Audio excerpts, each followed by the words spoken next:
All right, folks, it's time. It's time to build this slip joint. So, quickly, if you're not sure, a slip joint pocket knife is something like this that doesn't have a locking mechanism that keeps it open. You apply pressure to pull the blade out, you hear a little snap, and the blade is open with some resistance keeping it open. It doesn't just flop shut because it has a back spring here that you can see bends up and then back down to snap it shut, meaning it can't flop open either. To close it, you just push pressure on the spine and you push past the springiness of the back spring. You'll be able to shut the knife. It's the simplest pocket knife. It's the simplest form of a folding pocket knife, and it's the oldest. This is the that's why they're called traditional pocket knives, because these were the type of knives we all used before we had thumb studs and liner locks and frame locks and button locks and all that stuff. Of course, you probably all know that already. Figured I'd say it just in case there's any of you out there that are new to knives. So I've always wanted to make a knife. I've made a few fixed blades, but I thought it would be really fun to do a folding knife. And I think a slip joint is the easiest way to start doing that. And it's something I could do with the tools that I have. In the world of knife making, my tools are very primitive. In most modern knives, there are CNC machines being used, all kinds of big, heavy equipment, expensive stuff that I don't have. And of course, it is possible to do those things by hand, but I don't have the time. And this is going to take a while, but I don't have the time to make something like a liner or frame lock. So we're starting small. We're going to start making a slip joint. So I'm not sure if it'll be a multi-parter. This might be part one. Who knows? We'll see how it goes. But let's take a look at what I have so far. This here is all pieces to a DIY slip joint kit that I bought at Texas Knife Makers Supply. It gives me all the parts I need to pin together my own slip joint knife. These are the pins that hold it all together. All the holes are drilled, everything is ready for me. But I want a little more of a challenge and I want to change some things. So I'm not going to be using these pieces. I'm going to make my own pieces. So here we have a couple back springs that I already cut out. I have this sheet with some blades I haven't cut out yet, and I decided I'm not going to use these same blade shapes, but we're still going to use the steel and this part. And here we have some liners that I have yet to cut out as well. I'm going to use their pins, whatever. And then as for the covers, I have some of this really nice green canvas micarta that I ordered. You can see the kit that I ordered does not come with the covers either, so I would have had to use the micarta either way. Now what I'm trying to decide is if I want to try to do bolsters. You can see the store-bought one has a bolster that has been spot welded onto the liner already, just to make things easy. I don't know if I want to attempt that on my first go. I think I could make these out of stainless steel and figure out how to pin them. But I might just make mine have a solid micarta cover. Kind of like a GEC 71 bullnose, kind of how that one's just full micarta. I think I'm going to do something like that. So we're not going to worry about making bolsters right now, although it would look cool. So really all we need, and it's going to be a single blade, by the way. The store-bought one was a trapper, a 2-blade trapper with a spay and clip point blades. That's a lot. I'm going to make it simpler on myself and do a single blade knife. So take away one of these back springs that I cut out. I actually don't need it. So we have 2 liners, we have a back spring, and we have a blade that will be cut out from here. That's kind of it. The covers will be micarta. We got our pins, and that's kind of it. Now the most important thing is the interaction between the blade and the back spring. Where this back spring rubs up against the tang of the blade, right there is crucial. So that's what's going to take the most time. is fine tuning that. That's kind of what I foresee. But right now what we have to do is cut out these liners, cut out the blade, fine tune the back spring. You can see I got it close to the line, but not to the line. And probably thin down the back spring as well. I cut this out of 1/8 inch 1095 blade steel, and it's a little thick, I believe. I'm not sure yet. The blade is also cut out of the same stuff, so maybe it'll be fine. It'll just be a little bit more beefy. But I don't want the Walk and Talk to be super like crazy strong either, so we'll see. Now the back spring does have to be heat treated and tempered because it needs to be springy and not just bend and not come back to its original position. So we are going to be heat treating the spring as well as the blades. There's going to be a lot of time lapses. I don't want to make you guys sit through just a bunch of, me grinding and sanding. But we're going to do this step by step and we're going to figure it out. So let's go.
All right, I got my 2 liners done.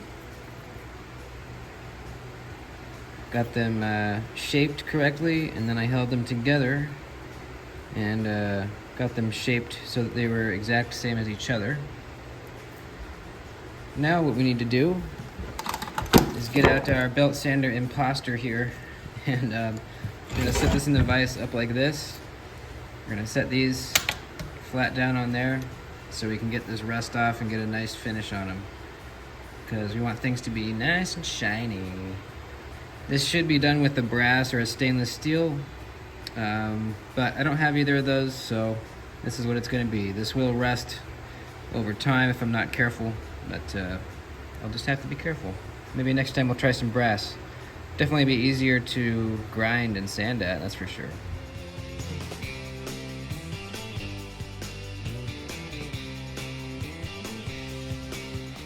All right, we'll do some hand sanding on these in a bit. But there's that, done.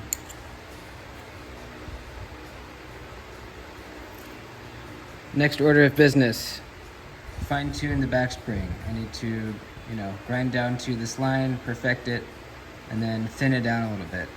The way we're gonna thin it down is what we were doing. Set this flat on here and thin it down. It's almost like my cheap version of a surface grinder. What I do is I stick it on the bottom of a magnet like that, and then I just set it down so I have a kind of a handle. Bam. So let's do it.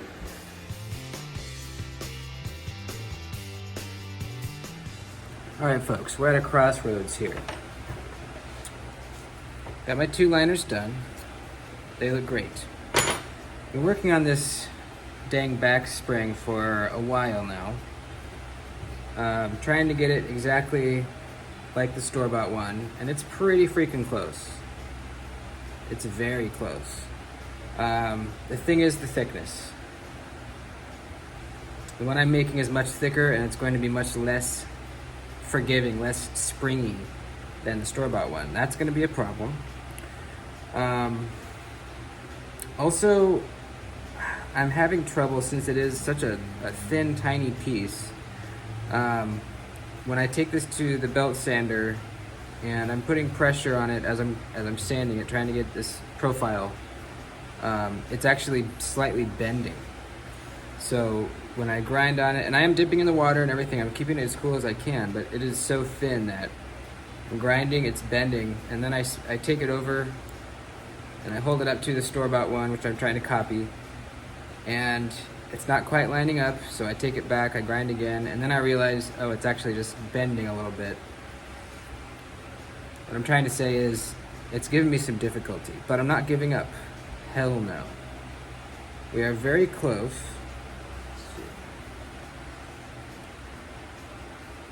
We're very close. As hopefully... Let me switch the camera around. We're very close.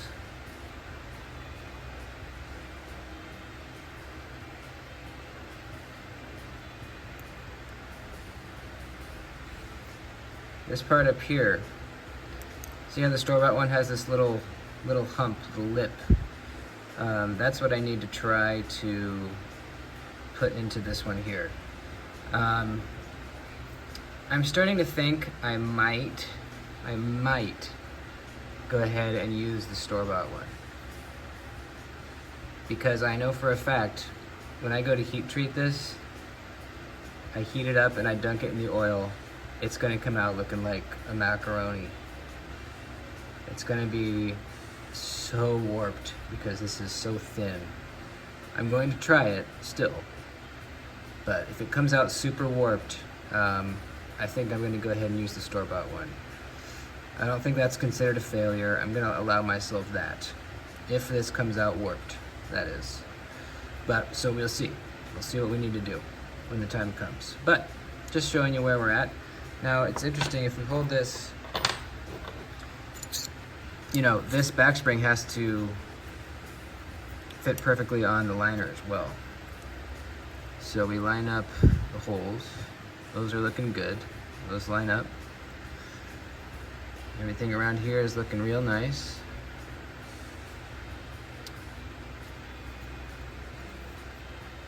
Let's put our other one on. And you can see it's starting to kind of take shape a little bit. See, the back spring is sandwiched in between the liners. Just like that. And then my micarta will be on top of this, and this, and the blade will be right in here. So I think that's good for now on these. I think I'm gonna focus a little bit on the blade now. So those are the blades that I traced out from the store-bought one. Like I said, I'm not gonna use the actual blade shape, but I'm gonna use this area back here, because that has to be exactly how it is. The exact same measurements, exact same hole, everything. So about from here up is going to be different. So what I'm going to do is just kind of cut out, I'm going to cut out this exactly, all around here exactly right, and then here up I'm just going to cut kind of a triangle, or a rectangle out. And then once we have that, we'll take it back here and we'll draw out how we want our actual blade shape to look like.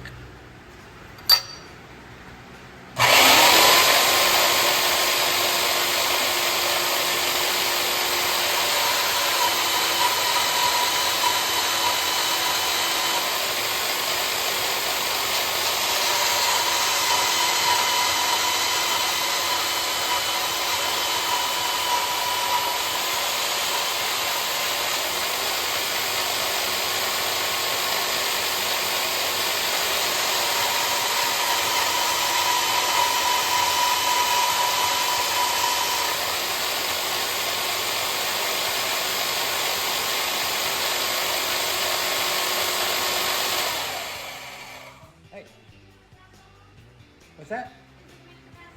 No. Okay.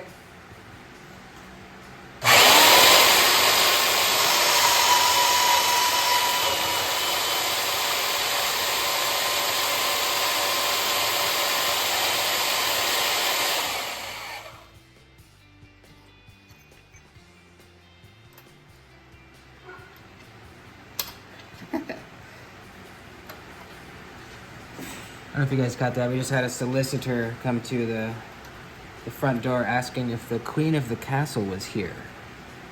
What the fuck?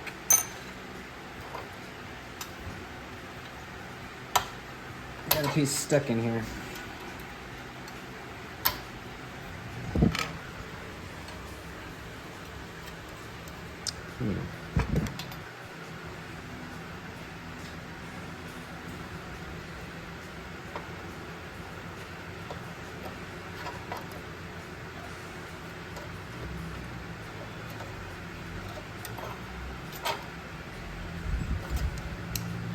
Well, shit.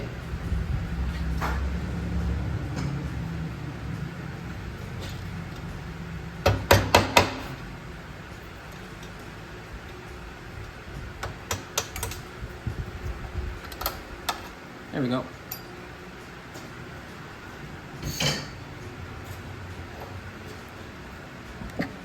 Here's what I got so far.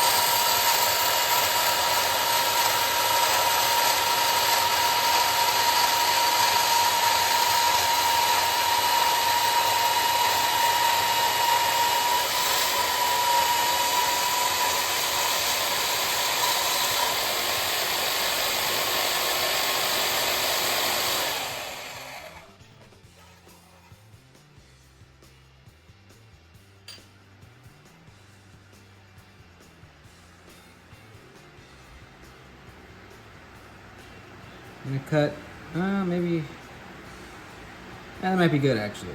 That might be good. Let me do one cut here. Let me cool it off.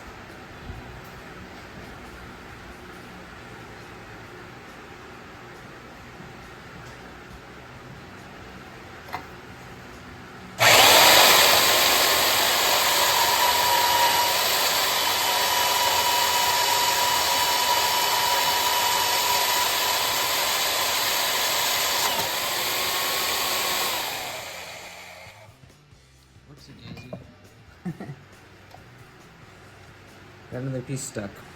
Oh, I'm gonna deal with that later.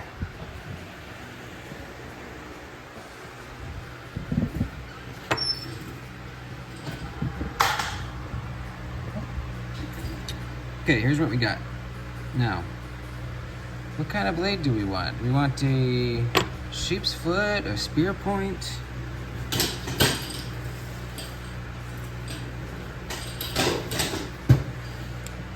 It's nice to have a sliding chair in the shop.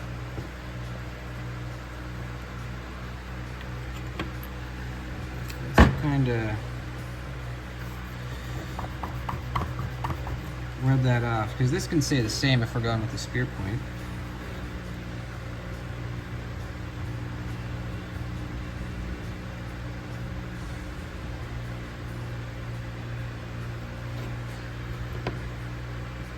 That'd be nice and easy. We could even do a little swedge up here.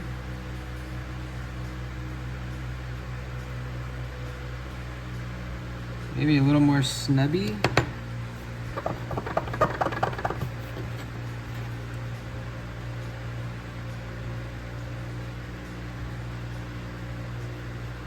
little bit of a lower tip. I like that. I think that looks good. Let's go with that. Let's not overthink it too much. And let's go with that. Alright, so I'm going to cut a little closer here, and then we will probably use the flapper wheel on the grinder to get it close to the lines. Then we will take it to the belt sander, get it real nice and tight, and profiled how we want it. And probably, I don't know if I want to heat treat it before I grind in the bevels or after.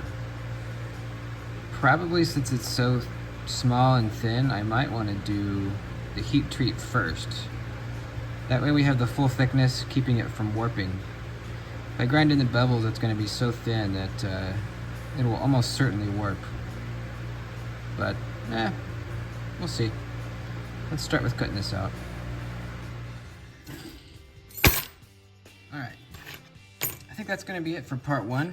I'm not sure when I'll do part 2, maybe tomorrow, but you guys won't see it for another day or 2, I'm guessing. Not sure how exactly I'll do it, but we made some good progress is the moral of the story here. So let's get out all of our pieces that we made today. We made all that today. Pretty good. I mean, I had already started on this. I had already traced these out, but everything else we did today, good stuff.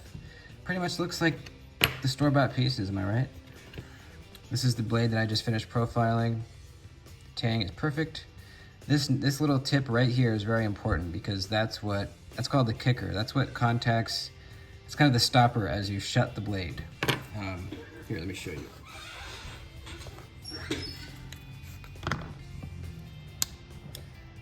That's that tip, that little point right there. That's what slams into the backspacer when you shut the knife. That's the click sound. That's that tip touching the back spring there. And that hits before any of your edge hits. That hits before your edge hits the backspacer. So that's why it has to be there, or else every time you slam this, your edge would be hitting the backspacer in there. So that's what that little nub is for.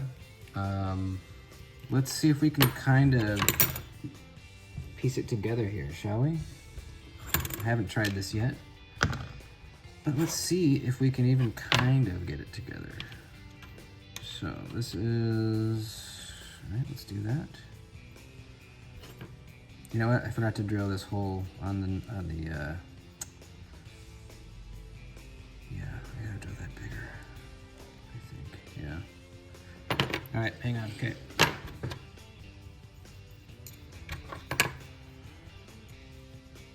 Bam. Bam. Wait, is that? Yeah, that's right. That goes there. I'm gonna have to set this down on a flat surface because these pins are gonna want to hang out. I don't know how tightly they need to fit in these holes. I might have to get bigger pins because they fit kind of loosely in there. We'll see. Not a big deal.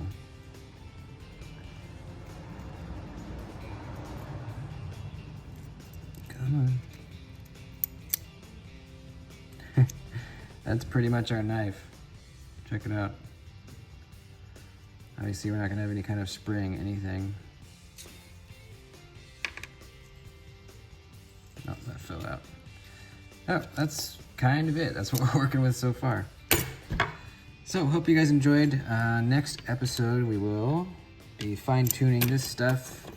Probably, yeah. Next episode, we're gonna have to do the heat treat of the blade and the back spring. That'll probably be #1 thing. That way we can start grinding in the bevels and fine-tuning the blade. Then I think it's gonna be a lot of putting it together, you know, taking it back apart, putting it back together, taking it back apart, making fine adjustments on the lock, on the back spring and the tang, and just kind of fiddling with it until we get everything looking good. And we will. It's gonna be a regular GEC when we're done with it. Maybe not that good, but it'll be cool. All right, that's it. Thanks for watching, guys. Please like the video before you leave, and I would appreciate it. Thank you.